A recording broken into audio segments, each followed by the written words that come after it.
Bueno, pues damos la bienvenida a Monseñor Jesús Sanz, arzobispo de Oviedo.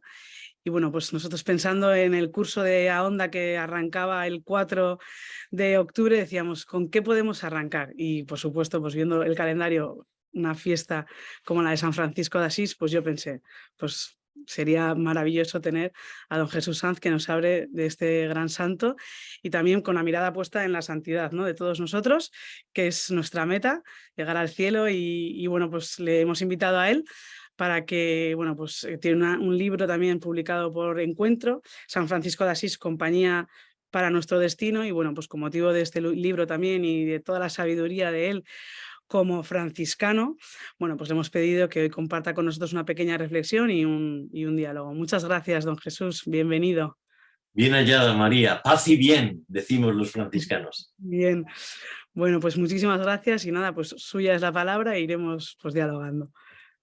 Bueno, yo agradezco que en un día como hoy, San Francisco de Asís, se me dé la oportunidad de abrir los brazos y de decir con toda la Iglesia, estamos celebrando la gloria de Dios en un santo.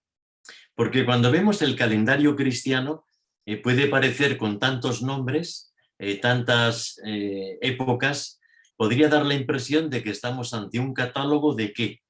Un catálogo para la distracción, un catálogo para el entretenimiento piadoso, o más bien un catálogo para la memoria.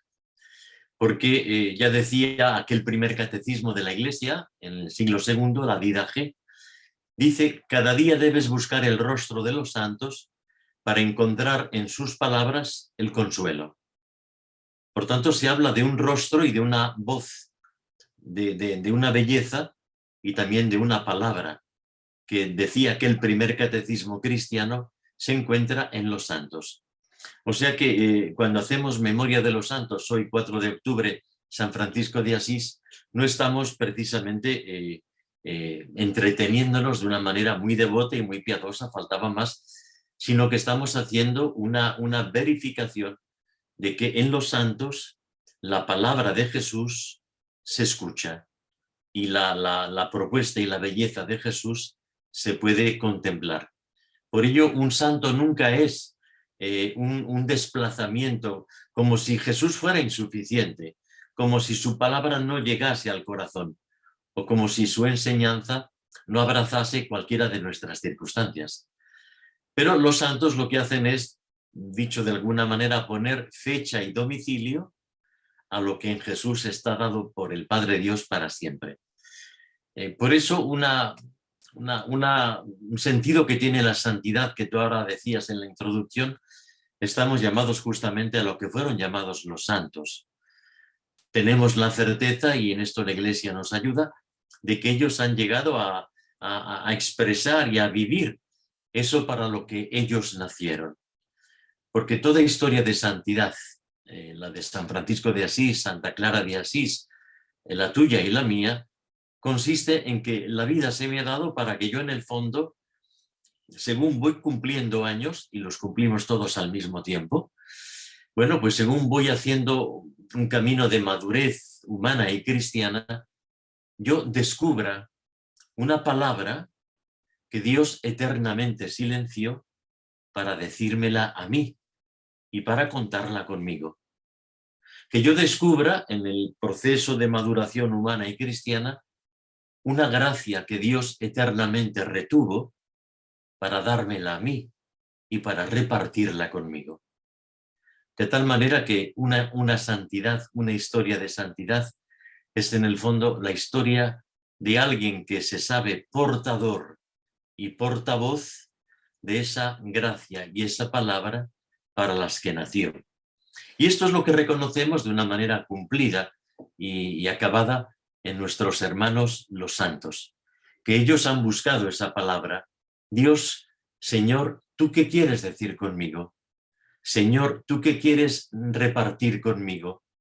Porque tú has querido reservar esa palabra y esa gracia para ponerlas en mis labios y en mis manos. Pues esto es lo que reconocemos en nuestros hermanos los santos, que no son por este motivo ni un añadido, ni tampoco lógicamente suponen un desplazamiento o una suplencia, sino en el fondo, como yo explico en el libro, en el primer capítulo, donde abro un poco lo que es la teología de los carismas, un carisma es un grito de Dios en el tiempo. ¿Por qué un grito? Pues porque los hombres tendemos, y tenemos 2000 años de historia en este sentido, los hombres tendemos a olvidar las palabras de Jesús o a traicionar sus gestos.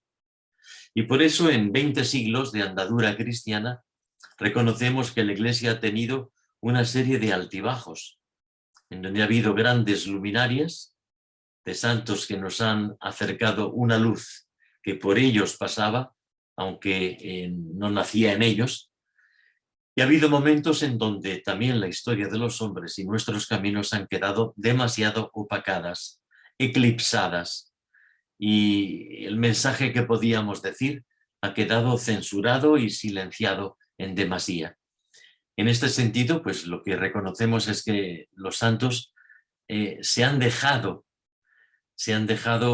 utilizar en el sentido más noble de la expresión. Somos instrumentos pobres de alguien más grande, para que Dios a través de ellos gritase una palabra olvidada o mostrase un gesto traicionado.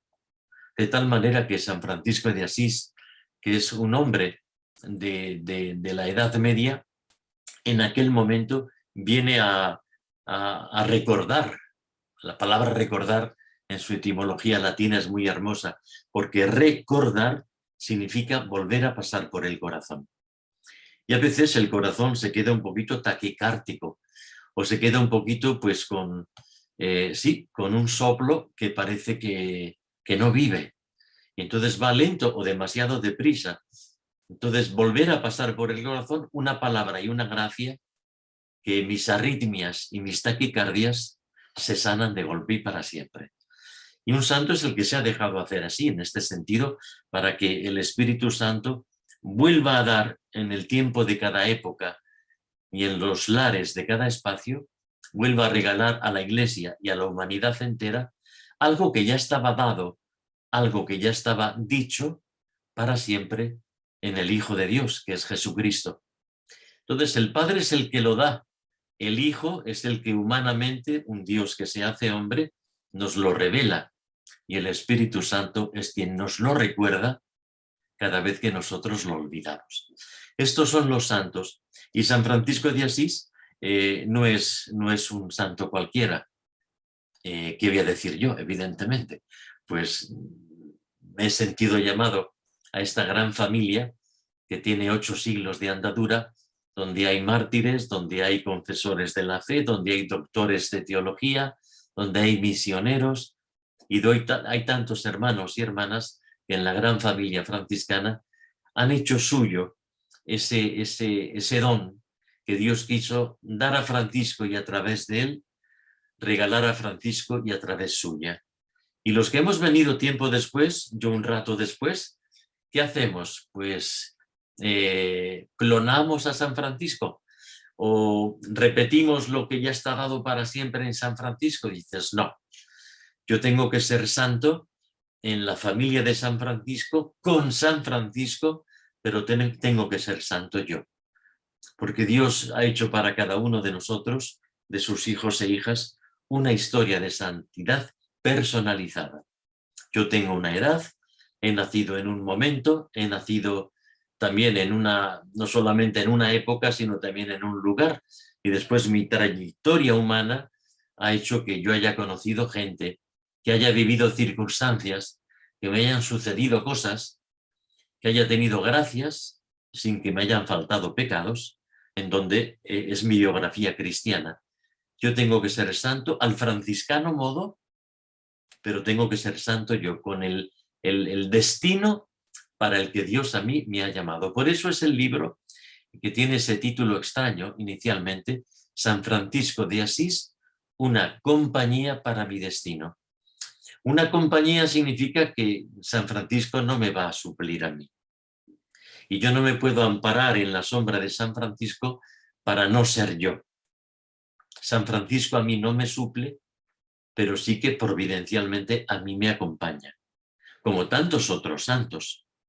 Antes de entrar en el programa, tú decías que a veces cuando vienes por Oviedo, María, te gusta contemplar en la catedral, en esta magnífica catedral que tenemos en Oviedo, pues que por aquí han pasado santos. Por ejemplo, el hermano Rafael, San Rafael Arnaiz, tiene también habiendo nacido en Madrid, habiendo crecido y estudiado aquí, bueno, pues en la vida del hermano Rafael, pues hay un lugar que es una referencia y se nos dan tantos santos, tantas santas como compañía. Unos acompañan más y otros acompañan menos, pero todos nos están acompañando, nunca sustituyendo. Bueno, yo diría en este sentido que da razón del título, que para ese destino que es mi historia de santidad personal, el Señor ha querido regalarme inmerecidamente a San Francisco de Asís, que tú te acercas, tú te admiras, te conmueves y finalmente dices, Señor, yo creo que tú me llamas a esto. Y dices, efectivamente, haces un discernimiento, te tomas un tiempo, yo me lo tomé, y das el paso de decir, me fío de Dios y de la Iglesia, y aquí estamos para intentar ser santo al franciscano modo. De San Francisco podemos decir, bueno, vamos a hablar hoy, ¿no? Pero hay tantos aspectos de San Francisco que me gustaría preguntarle por algunos, ¿no? Que son igual más famosos y más conocidos para que usted nos haga profundizar igual en ellos, ¿no? En el libro dice que San Francisco, y yo creo que todos los santos, ¿no? ¿Qué quiere decir usted? Se siente hijo de, bueno, o es hijo de su tiempo, es hijo de la Iglesia y es hijo de Dios. Y yo creo que me gustaría que igual usted profundizase en eso, ¿no? Porque es muy importante, bueno, me parece como importante entender bien qué significa ser hijo de nuestro tiempo, pero no mundanos, ¿no? Y ser hijos de la Iglesia y amarla y tampoco, ¿no? Y cómo entender todo eso, cómo San Francisco también vivió esas tres maneras de ser hijo. Bueno, pues María, son tres filiaciones que son las que a nosotros nos hacen reconocibles. Porque si yo fuera muy hijo de mi tiempo, es decir, estuviera en la pomada de lo que en este momento está cayendo y mira que llueve. Bueno, últimamente llueve menos, pero tantas cosas que suceden en el escenario mundial, las guerras tremendas, y no únicamente me refiero a la de Ucrania, aunque esté siendo la más cercana en el espacio y también en la comunicación social. Pero hay más de 40 guerras en este momento entabladas y tantas veces se declaran simplemente para dar salida a un armamento que empieza a ser obsoleto y empieza a estar anticuado. Y para eso, imagínate qué tremenda tragedia. Se organiza un conflicto entre pueblos, entre hermanos, para poder dar salida al armamento, ¿no? Bueno, no solamente son las guerras, las violencias, las corrupciones, los ataques a la vida de quien no ha nacido pero ya es, a la vida de quien va terminando sus días y no le dejan, sino que la precipitan y la eutanasian, o la vida de quien está en el medio de esos dos momentos y vive mal. Tantos atentados contra la vida, tantas destrucciones de la familia, tantas manipulaciones de la educación, de la sociedad y la ciudadanía. O sea, podríamos hacer un elenco en donde dices, bueno, si este es el tiempo y yo soy hijo de este tiempo, me posiciono. Entonces, ¿qué hago? ¿Me hago guerrillero? ¿Me hago politólogo? ¿Qué me hago? Entonces, ser hijo del tiempo es entender lo que está cayendo en este tiempo que es el mío. A mí Dios no me llamó a vivir en la Edad Media como a San Francisco o en el siglo de oro de nuestro renacimiento como San Ignacio o Santa Teresa de Jesús. Me ha llamado en este tiempo. Ser hijo de este tiempo es entender las heridas de mi época, las trampas de mi época, todo aquello que contradice en mi época lo que es mi ser humano, mi conciencia, mi libertad, todo lo que está en contradicción flagrante. Pero si solamente hiciera este ejercicio de actualización, de posicionamiento, y al mismo tiempo que soy hijo de mi época, de mi tiempo, no soy hijo de la Iglesia, yo estaría viviendo quizás mi tiempo de una manera respetable, pero ya no sería una manera cristiana. Y yo quiero ser hijo de mi tiempo, siendo al mismo tiempo hijo de la Iglesia. Y por tanto tengo detrás de mí toda una larga tradición que desde Jesús y los primeros discípulos han ido tejiendo una manera de asomarme a las cosas, una manera de amarlas, de abrazarlas, de juzgarlas y de vivirlas, que es lo que llamamos la tradición cristiana. Y ser hijo de la Iglesia supone que yo tengo una moral y por tanto mi ética no es una ética al uso, sino que yo tengo una clave moral en donde juzgo las cosas, las discierno, las abrazo, las vivo o las rechazo, porque tengo unos principios a los que no quiero renunciar. Soy hijo de la Iglesia, no solamente en mi actitud y comportamiento moral, sino también en mi pensamiento. Y la larga tradición cristiana me ha dado un bagaje cultural que es el que a mí me identifica. Una cultura cristiana que ha sido capaz no solamente de escribir una teología, una filosofía, la que ha generado un derecho entre los pueblos, la que ha sido capaz de plasmar en el arte, en la música, en la literatura, tantas cosas bellas. Ser hijo de la Iglesia es también celebrar la vida con la liturgia cristiana, que es la que la Iglesia reconoce. Como ves, ser hijo de mi época, de mi tiempo, ser hijo de la Iglesia, y finalmente solamente puedo ser hijo de mi tiempo y de la Iglesia si soy primordialmente hijo de Dios. Un bautizado que ha sido incorporado a Jesucristo, al pueblo de Dios que es la Iglesia, la Santa Madre Iglesia, y me sé acompañado por el Señor, me sé sostenido por el Señor, que sé que a Dios le importa mi vida, que se ha aprendido mi nombre, dice el profeta Isaías, y se hizo un tatú, porque puso en la palma de su mano mi nombre y mis siglas. Y ese Dios que se tatúa con mi nombre en la palma de su mano, me ha hecho hijo suyo. Yo podré ser en algún momento mal hijo, por eso me confieso, pero nunca podré ser pobre huérfano, porque siempre tendré ese Padre que me ha dado a su propio Hijo como hermano y que me sostiene con el Espíritu Santo, con María y con los santos, mi camino. Pues esto es lo que reconocemos en San Francisco de Asís, que fue hijo de Dios, fue hijo de la Iglesia y fue hijo de su época. De una manera tan hermosa, tan franciscana, que es lo que nos permite reconocer en él una historia de santidad precisa. Don Jesús, San Francisco es conocido también como el poverello, ¿no? El pobre de Asís. Hay que entender también en ese tiempo, ¿no? Como también con toda la reforma que estaba habiendo en la Iglesia, lo que supone San Francisco y su pobreza, ¿no? Que es pues una gran novedad. Y yo creo que muchas veces los cristianos nos convencemos y decimos muchas veces, bueno, no estamos llamados a vivir la pobreza como, pues como los grandes santos mendicantes de aquel momento, ¿no? Pero a veces igual nos lo convencemos tanto que no la vivimos de ninguna manera, ¿no? Desde el espíritu franciscano, desde San Francisco, ¿cómo discernimos los católicos de nuestro tiempo cómo vivir la pobreza evangélica, ¿no? Ya, sí, sin duda alguna que de San Francisco de Asís es quizás la virtud que popularmente más le ha identificado como el hombre pobre, y ciertamente que lo fue, sobre todo sabiendo que venía de un mundo opulento, como era el pertenecer a una familia de nuevos ricos. Pietro Bernardone y Madonna Pica, que eran sus padres, pertenecían a esa burguesía emergente de los nuevos ricos, no así Santa Clara, que era antigua rica, porque los Sofreducci, los padres de Santa Clara, eran importantes en la ciudad de Asís, pero San Francisco, Juan, que es como se llamaba en el bautismo, pasa que su madre le llamaba Francesito, Francesco, y acabó siendo Francisco.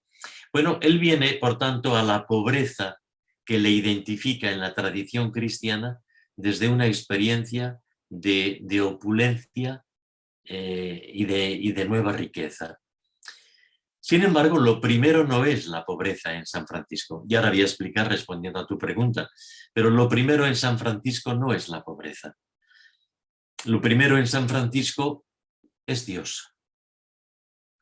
Que cuando San Francisco descubre que Dios es su riqueza, es cuando él entiende qué significa ser pobre. Pero no es la pobreza pauperista, no es la pobreza reivindicativa, la pobreza sindical, la pobreza populista.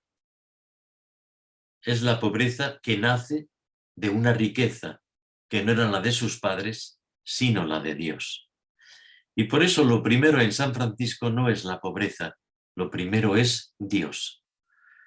Y San Francisco, cuando habla de la pobreza, que habla solamente en muy pocas ocasiones, porque cabría pensar que tendría tratados y tratados para explicar a María Pagalday, pues qué es justamente la pobreza franciscana, para que te quedaras tranquila. Y yo también, y yo también. Pues no he escrito prácticamente nada en torno a la pobreza, como una descripción pormenorizada, no. Y sin embargo, cuando él habla de la pobreza, lo hace en relación con la soberbia y lo hace en relación con la envidia. Y me explico. ¿Quién es el verdaderamente pobre? Y dice San Francisco, el que no se apropia lo que Dios hace y dice en él.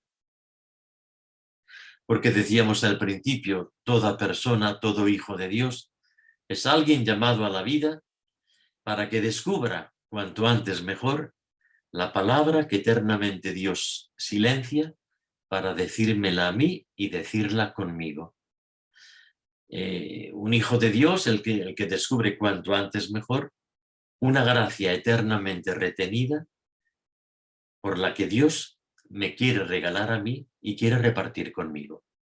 Pero ¿qué ocurre? Que si yo descubro esa palabra y ese don y me los apropio, en el sentido de que yo pongo precio a mis talentos y que yo a mis cualidades los utilizo para mi propia gloria, para mi propio provecho, para mi enriquecimiento particular, estoy desplazando a Dios. Y con lo que Dios me ha dicho y con lo que Dios me ha dado, estoy haciendo mi particular botín. Pero estoy, como dice San Francisco, robándole a Dios. Por tanto, un pobre, en primer lugar, es el que no es soberbio, sino el que deja que Dios haga y diga, sin apropiarnos ese mensaje. Y tú estás delante de un verdadero pobre. Yo he tenido hermanos en la orden franciscana que han sido en esto verdaderamente ejemplares. Algunos viven, otros fallecieron, y tú estabas con ellos y decías, como te puede ocurrir con cualquier persona, mira, yo no sé, pero estando contigo, yo experimento una alegría, una paz, experimento una sabiduría, experimento una fortaleza que a mí me ayuda a vivir. Tú no me estás supliendo, tú sigues siendo tú y yo sigo siendo yo, pero contigo yo soy mejor. ¿Por qué? Porque esa persona deja que Dios sea Dios en ella y por tanto deja que a través de ella Dios me regale una palabra, Dios me reparta una gracia, que son de Él, pero que Dios me llega a mí. Entonces, no ser soberbio significa que yo le dejo ser Dios, para ser pobre y no soberbio. Y el segundo modo que tiene San Francisco de explicar la pobreza es en torno a la envidia. Porque yo ante personas así puedo decir, qué suerte. Si a mí me hubieran dado esos dones que Él tiene, si yo pudiera ser como es Él, y entonces me pongo pues como un poquito envidioso. Intento imitar torpemente algo que a mí no se me da, pero que yo intento forzar como si fuera mío. E intento arrebatar lo que a mí Dios no me ha dado. Y estoy envidiando, por tanto, robando a Dios en el hermano. Un pobre para San Francisco es el que deja que Dios sea Dios en tu propia vida, que Dios sea Dios en tu hermano. Y eso es una actitud de verdadera pobreza, porque la palabra de la pobreza franciscana significa la no apropiación. Yo no me apropio y yo no te robo. Y cuando dejo que Dios sea Dios en mí y dejo que Dios sea Dios en quien ha puesto a mi lado, yo entiendo un poquito más qué significa ser pobre. Sea quien sea, esté donde esté, tenga los años que tenga y haya sido llamado a la vocación a la que Dios me convoca. Escuchándole ahora me acordaba de, bueno, pensaba también en la amistad y en la amistad de San Francisco con Santa Clara, ¿no? Que se alegraría tanto por la santidad de Santa Clara, ¿no? Y Santa Clara por la de San Francisco. ¿Qué nos puede decir un poco también de este tema de esa gran amistad? A mí es que cuando veo dos santos que han sido tan entrañablemente amigos, me cuestiono cómo vivo la amistad, ¿no? Cómo los santos también nos enseñan cómo vivir la amistad. ¿Cómo fue esta amistad entre ellos dos? Pues mira, fue una amistad cristiana. Como decía San Juan Pablo II, en su primera visita a Asís, al poquito de ser elegido papa, quiso hacer una visita a Asís, se acercó al monasterio, al protomonasterio de Santa Clara, y él allí hizo una locución improvisada donde reivindicaba, entre comillas, la amistad humana y divina entre Francisco y Clara de Asís. Y decía, tenemos que recuperar este tipo de relaciones. No es una relación posesiva, no es una relación furtiva, no es una relación frívola o una relación pecaminosa. Es la relación que nos complementa. Y es precioso porque es lo que reconocemos en esa historia de amistad entre San Francisco y Santa Clara. Yo en mi libro dedico precisamente un capítulo a este asunto. Ya dediqué un libro, mi primer libro dedicado a Francisco y Clara de Asís, icono y palabra de amistad. Bueno, pero han pasado los años, he hecho otro tipo de estudios y he querido pues retomar aquel para mí viejo tema y volver a presentarlo pues con otros matices que a mí tanto me han ayudado e iluminado. Lo primero que yo podría decir es que no es bueno que el hombre esté solo, que ya decía el Génesis, porque esa es la sorpresa que experimenta Dios cuando ve al pobre Adán, la obra más perfecta que salió de las manos de Dios, pero Dios le miraba y dice, pero ¿qué le faltará?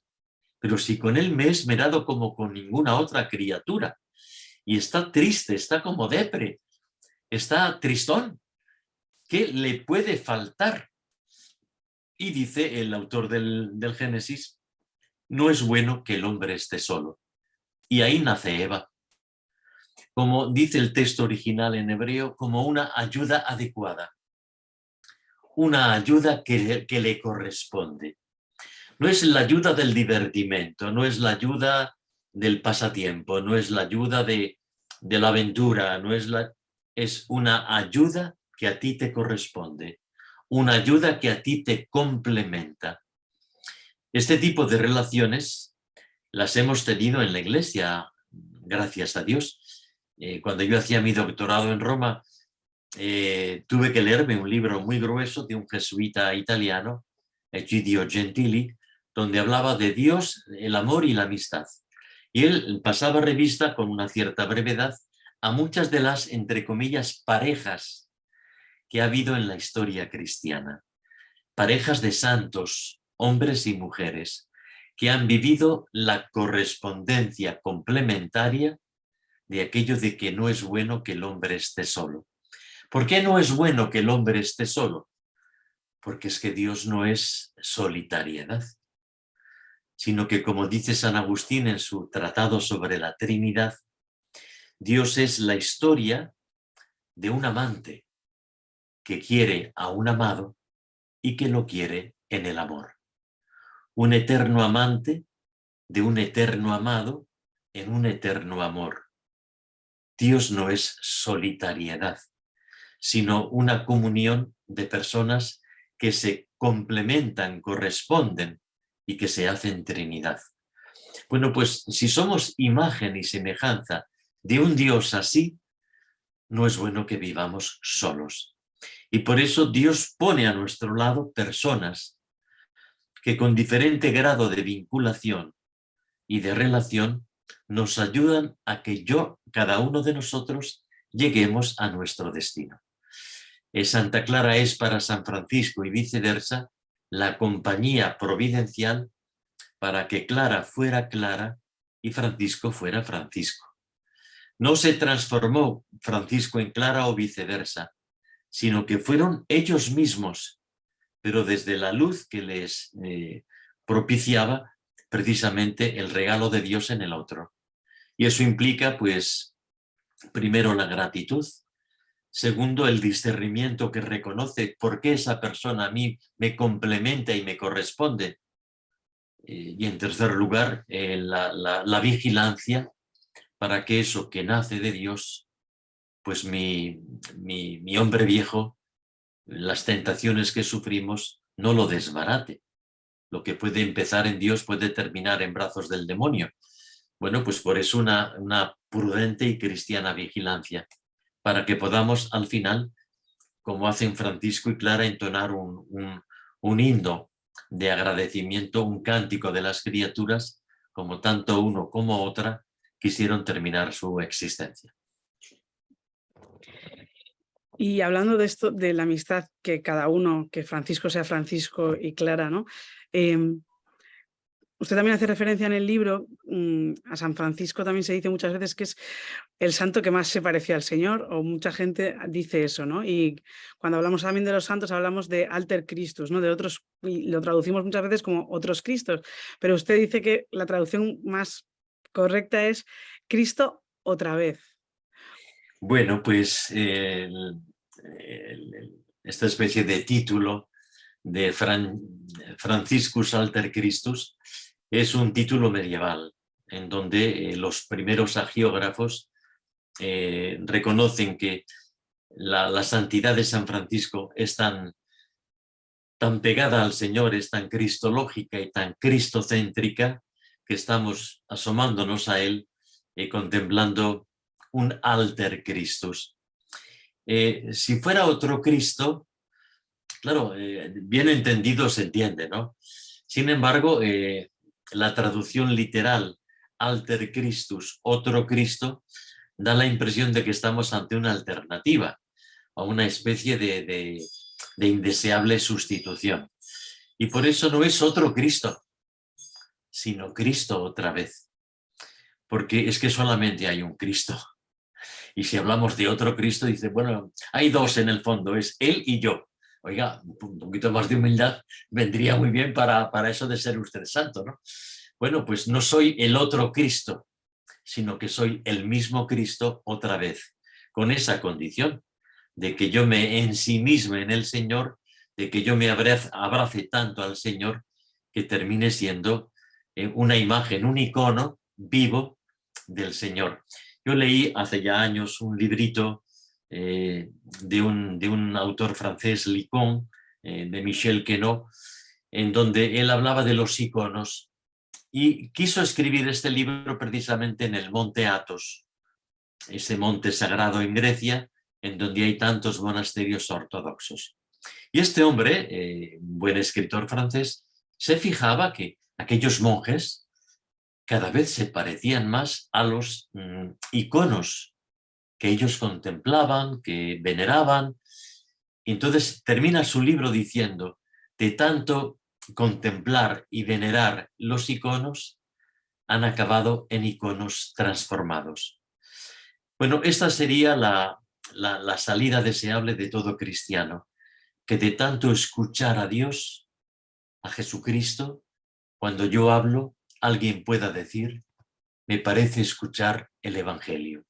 Que de tanto contemplar, adorar al Señor, la gente que a diario me roza y me ve, pueda decir, parece que ha pasado el Señor. No soy otro Cristo, sino Cristo otra vez. Y esto es lo que fue San Francisco. Otro rasgo por el cual es famoso y conocido San Francisco es por la paz, ¿no?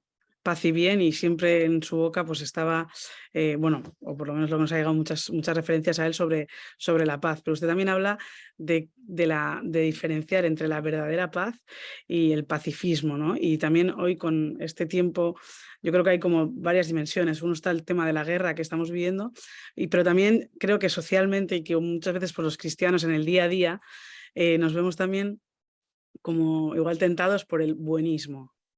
¿Cómo tenemos que entender la vivencia de la paz en nuestro día a día, al modo también pues, de San Francisco? Porque luego él realmente hizo muchos cambios, enfrentó pues, injusticias, ¿no? ¿Cómo la vivió? Bueno, San Francisco en este sentido quizá pueda representar una cierta dificultad en nuestros días, porque quizás como ningún otro santo, San Francisco se presta a ciertas reducciones o reduccionismos. Es decir, es relativamente fácil que en nombre de San Francisco le imaginemos, incluso lo presentemos. En mi mocedad franciscana de fraile que comenzaba, yo veía que junto con estos santos hermanos que a mí me admiraban y me conmovían, también veía a otros hermanos que tenían actitudes para mí realmente extrañas. ¿En qué sentido? Pues que San Francisco de pronto nos lo pintan como de compana proletaria, de guerrillero, armado hasta los dientes, en nombre de no sé qué, de blanco pacifista. Y dices, bueno, pauperista, y dices, bueno, San Francisco era pacifista, belicista, pauperista, proletario. No, y sin embargo San Francisco fue pobre, fue pacífico y fue un hombre con una sencillez que marcó con esa simplicidad cada uno de sus gestos y de sus opciones. En ese sentido, San Francisco a veces ha sido manipulado en nombre de las ideologías al uso o de turno. Y San Francisco no se presta propiamente hablando, al menos cuando vamos al San Francisco que Dios nos dio y que la Iglesia sigue reconociendo. Ahora, otro tipo de Francisco de Asís que yo me invente y que yo me fabrique y que yo incluso pretenda asimilar, y pues tengo un problema, ¿no? Pero cuando tú dices, acepto primero la comprensión del don que significa San Francisco de Asís y de cuál es el don que Dios a través de él ha dado a su Iglesia y nos sigue dando en este momento 800 años después. La paz es una de las notas que más le caracterizan. Yo he dicho antes, cuando me preguntabas por la pobreza, que en San Francisco lo primero es Dios. Y cabe decir lo mismo para explicar su opción por la paz. En Francisco de Asís lo primero es Dios. Y cuando él se reconcilia con Dios, él empieza a entender la paz. Paz y bien, decimos los franciscanos. Bueno, esa paz que se hace primero un gesto filial de no salir huyendo de Dios, sino que tú te reconcilias con Dios preguntándole a Dios qué quieres, qué quiere Él que sea tu vida. Señor, ¿qué quieres que haga? Esa es la pregunta que hace Francisco al Señor, y el Señor tardó casi 2 años en responder. Y lo respondió en una iglesita derrumbada, San Damiano, a través de un Cristo bizantino que estaba, pues eso, colgado en el pequeño ábside, y ahí fue donde Dios respondió a Francisco: ve, Francisco, y repara mi iglesia, que como ves se cae a pedazos, está en ruinas. Ese fue la reconciliación, la paz con Dios, de un Dios de quien yo no tengo que escapar, de un Dios con el que no tengo que negociar mi destino, sino más bien escuchar lo que Él eternamente pensó para mi bien y santidad. Ese primer paso de la reconciliación, de la paz entre Francisco y Dios. En segundo lugar es la paz con aquellos que le iban rodeando, con la paz fraterna, con aquellos que se iban añadiendo a la primera fraternidad franciscana, en donde iban viniendo cada uno con su estilo, con su temperamento, con su historia, con el bagaje de sus lacras, como también con el regalo de sus dones, pero eran distintos. Y como en toda historia de convivencia, de comunidad, pues el convivir no es una cosa tan sencilla, porque tengo que respetar, no tengo que ser violento con el otro, sino que tengo que respetar. Tengo que reconocer en él que hay un don y una palabra que Dios me quiere en él regalar, y yo no tengo que ni apropiarme de ello ni violentar. Pues este mensaje de la paz con el hermano es también toda una escuela de humanidad que Francisco y los primeros franciscanos y toda nuestra historia pues ha ido describiendo. De hecho, hay una anécdota muy bonita que en una de las primitivas biografías de San Francisco, se recoge y es la siguiente, la resumo mucho porque es deliciosa incluso literariamente. San Francisco enviaba de 2 en 2 más o menos a los hermanos a hacer misiones populares. Y cuando volvían, al cabo de una semana, 15 días, un mes, los pobres volvían como volvían. Mal comidos, heridos, les podían haber pegado, lo poco que llevaban, que era nada, se lo habían quitado, harapos por hábito. Bueno, venían los pobres de aquella manera. Y él los reunía en una localidad cerca de Asís, que se llama Ribotorto, y les decía, ¿cómo estáis? ¿Cómo os ha ido? Tienes mala cara, y tú estás triste, y tú se ve que estás muy mal comido, y tú vienes herido, ande que te curen. Y con ellos tenía esta conversación de verdadero padre, donde acogía, abrazaba y había una vez que estos que volvían de una misión popular estaban antes de que llegara Francisco discutiendo, como diciendo, ¿quién lo ha pillado mejor esto? ¿Quién ha entendido antes y mejor en qué consiste ser un verdadero fraile menor, un auténtico franciscano? Y estaban ellos a la greña diciendo, no, yo creo que el que de entre nosotros mejor lo ha pillado es fray no sé quién. Y decía, no, ni mucho menos, estás muy equivocado, porque yo creo, y no nos entendían. Entonces viene Francisco y les sorprende en el debate. ¿Pero qué hacéis discutiendo? Bueno, pues él intenta poner claridad en esa discusión y dice lo siguiente. Mirad, el verdadero fraile menor es el que tiene la contemplación orante de Fray Bernardo, la sencillez y la pobreza de Fray Junípero, la alegría de Fray Maseo, la sabiduría que tiene Fray León. Y así fue tomando de los dones que él reconocía en sus hermanos, esa palabra y ese regalo que Dios en ellos le daba, para terminar diciendo, el mejor y el verdadero fraile menor se llama fray fraternidad, porque es la comunión, la puesta en común de lo que Dios en cada uno de nosotros hace y dice. Y entre estos dones, el que lo está permeando todo es la paz. Cuando tú estás en paz con Dios, en paz con los hermanos, y la paz quizás más complicada es la paz con los que son adversarios, nunca enemigos, al menos por mí declarados, pero sí personas que se te posicionan en contra, incluso beligerantemente. De hecho, tenemos 2 escenas. Cuando va a ver al sultán en Almilec para decirle, yo te anuncio la paz y el bien y el evangelio de Jesucristo como buena noticia. Y al igual que los primeros franciscanos que fueron a Marruecos fueron todos degollados, a San Francisco, vamos, le querían hacer hijo adoptivo del sultán musulmán. Y estableció con él un diálogo de paz ecuménica, ya entonces, por esta actitud de un hombre de Dios.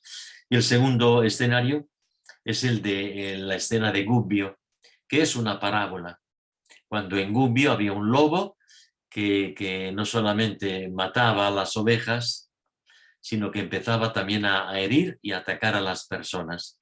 Y San Francisco en esta parábola, Gubbio y el lobo de Gubbio representa es toda una metáfora, ¿no? En donde hoy los lobos tienen otro pelaje y los gubbios es cualquier lugar. Entonces Francisco logra pacificar al lobo, amaestrar al lobo y poder establecer con él una relación de paz, metafóricamente hablando.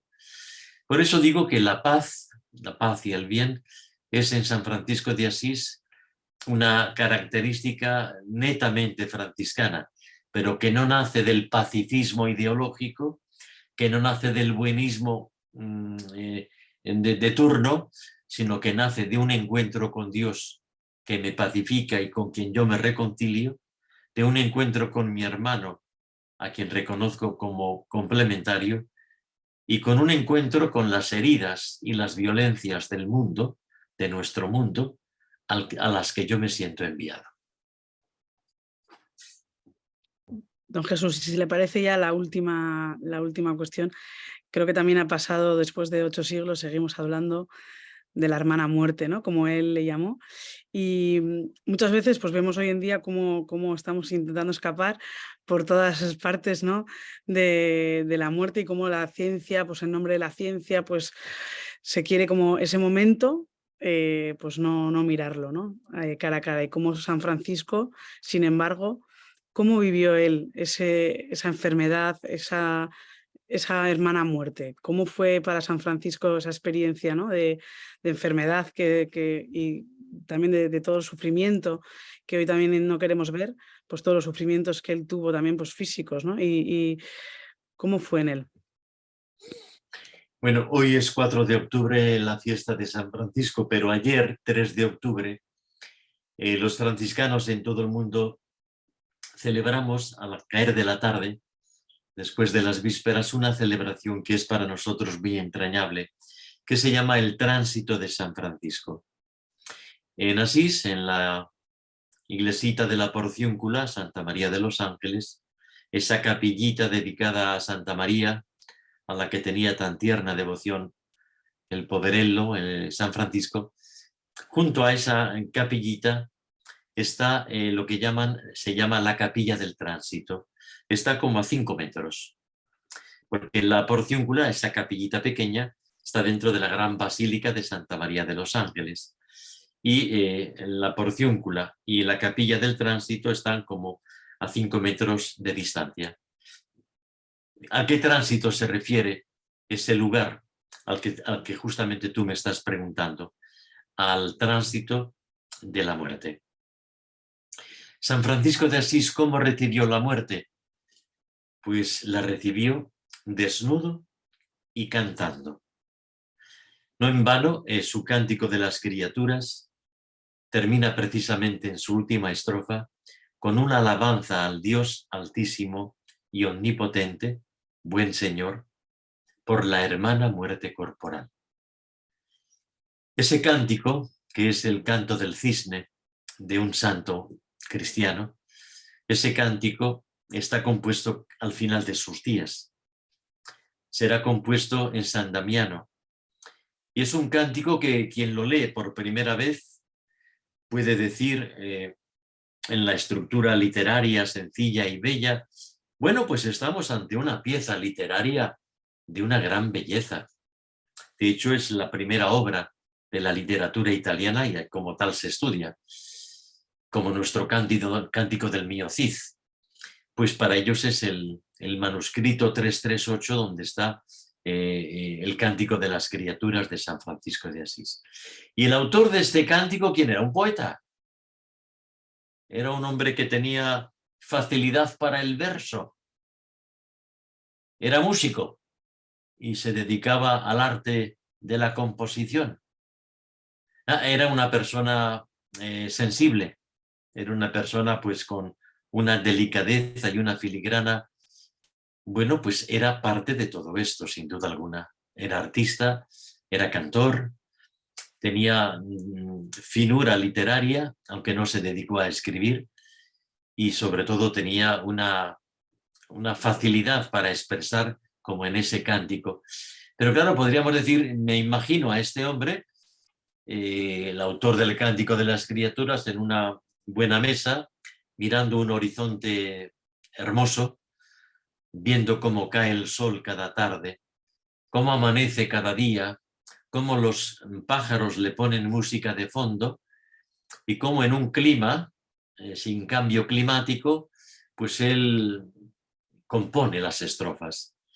Pues mirad, San Francisco cuando compone este cántico es una persona ciega, no tenía ya visión, y es una persona profundamente enferma con varias enfermedades. No es que tuviera una úlcera en el estómago, sino tenía un poquito de estómago en la úlcera. Y el hígado lo tenía completamente sangrante.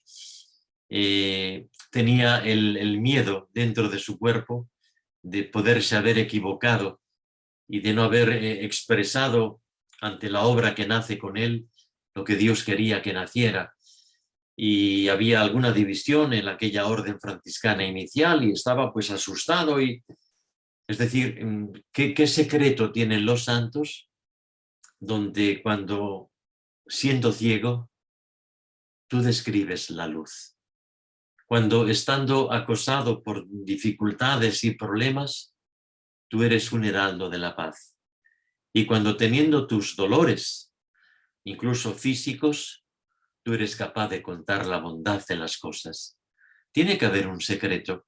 Yo podría decir un capítulo que dedico precisamente en mi libro a la lectura comparada entre el Cántico de San Francisco, Cántico de las Criaturas, y el Cántico Espiritual de San Juan de la Cruz. Y lo que acabo de decir de San Francisco, yo en ese capítulo también lo dedico y lo describo sobre San Juan de la Cruz. Ellos tienen un secreto. Pero bueno, este cántico, compuesto así y por él, en estas circunstancias, termina, como digo, en la última estrofa, con la alabanza por la hermana muerte corporal.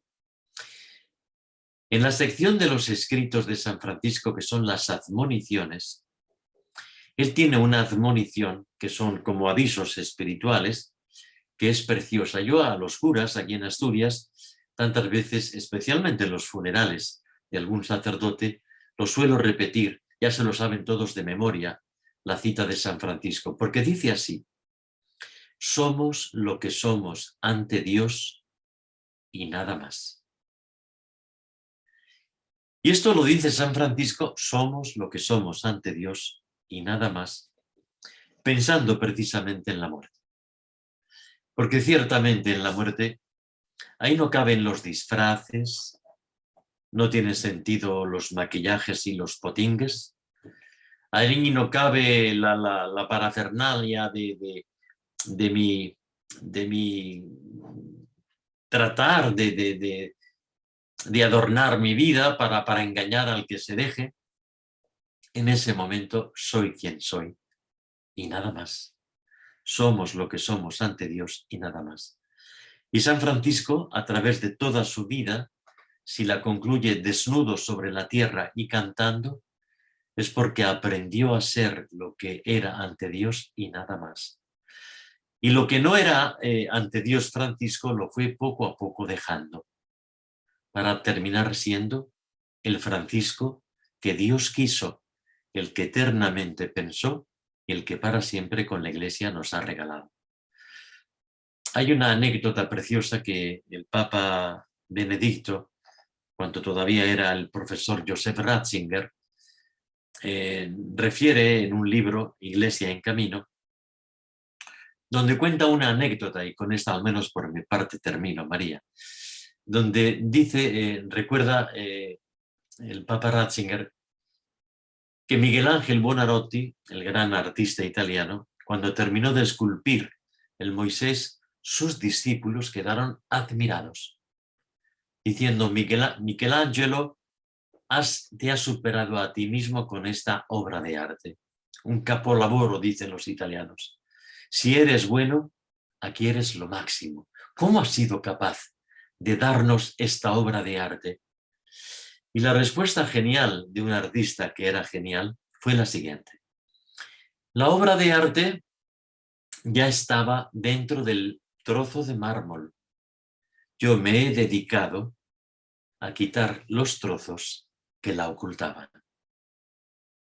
La obra de arte estaba ya dada, pero no se veía. Yo entiendo que, esa es la anécdota, ¿no?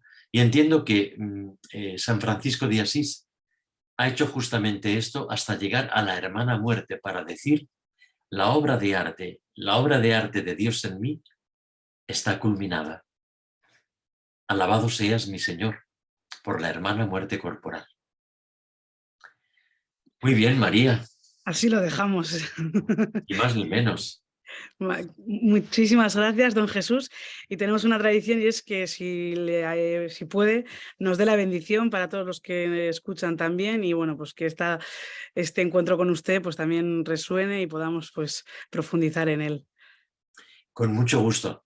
Bendecir significa decir bien. Bueno, pues yo no voy a decir bien de María y de las personas que yo he visto que se iban conectando y que nos siguen, sino de todos los que a través del visionado de esta entrevista pues podrán quizá asomarse no tanto a un libro, que también, sino sobre todo a una figura que es la de San Francisco. Y os bendigo con la bendición que más le gustaba utilizar a San Francisco, que es una bendición bíblica que él tomó del libro de los Números.